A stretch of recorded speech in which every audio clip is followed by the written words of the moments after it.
The storm that night didn't just rattle the windows, it stirred something deep inside me. I had just come back from a 14-hour shift, completely drained, half soaked from the rain, and ready to collapse into bed, when I heard the knock.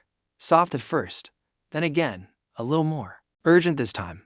I opened the door, and there she was. Mara, my best friend's sister, standing there with a small duffel bag in her hand, rain dripping from her hair, and a look on her face that said she had finally run out of strength. Your lights were on, she whispered quietly. Can I stay here tonight? Just tonight. I don't want to go back. Her voice cracked at the edges, like she was holding herself together by a thread. I didn't hesitate. I stepped aside immediately. You don't have to explain anything. Inside, she lingered near the hallway, shivering slightly. I handed her a towel, gave her some dry clothes, and made her a warm cup of tea. For a while, she didn't say a word, and I didn't push her. Some people speak when they're hurting. Others need silence before they can find their voice. It was around 1 a.m. I was setting up a blanket on the couch when she finally spoke. Is there space in your bed?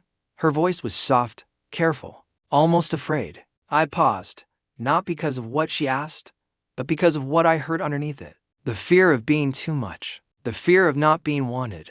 The fear of being alone, all over again. I turned to her gently. There's space, I said. But, are you sure? She nodded, her eyes glistening. I just don't want to sleep alone tonight. So we lay down, keeping a little distance at first, both staring quietly at the ceiling. I could hear her breathing, uneven, fragile, like she had been holding everything in for far too long. After a while, she whispered, Think it was wrong that I left? No, I answered immediately. Her voice trembled. I couldn't stay there anymore. The shouting, the pressure, it felt like everything was closing in on me. I just wanted one night where I could breathe. And in that moment, it hit me. She didn't come here because it was convenient. She came here because she felt safe. That wasn't random. That wasn't small. That meant something. Something real. I shifted slightly, turning toward her. If you ever feel like you can't breathe, I said softly, this place, this home, it's always open for you. She swallowed, holding back emotion. No one's ever said that to me before. And somehow everything changed in that moment. After some time, her fingers slowly moved closer to mine. Maybe it was accidental, or maybe it wasn't. But when she didn't pull away, neither did I. You really thought I'd let you sleep on the couch, she murmured. I let out a quiet laugh. I was just trying to be respectful. She shifted closer, resting her head gently against my shoulder. And I'm trying to tell you, I feel safe with you. That was it. Not romance. Not a confession. Just something honest. Something human. That feeling of being needed. Not for what you can give, but simply for who you are.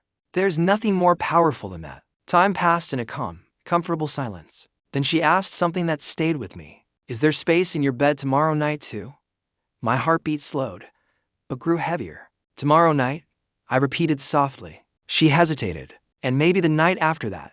And maybe more. I didn't overthink it. I just spoke from somewhere real. What if you said you wanted to stay? For good? Her breath caught for a moment. Then she whispered words that quietly broke every wall I had built. I think I do. The next morning, sunlight poured gently into the room. She was still there, asleep beside me, more peaceful than I had ever seen her. No tension, no fear, just calm. And that's when I realized something important. Kindness isn't always loud. Sometimes it's not a grand gesture at all. Sometimes it's as simple as opening your door when someone has nowhere else to go. Sometimes it's offering space in your home, in your heart, in your life. And sometimes, that one small act can change two lives at the same time. She didn't stay because I asked her to. She stayed because, for the first time in a long time, she felt like she belonged. And honestly, isn't that what we all want? A place to breathe.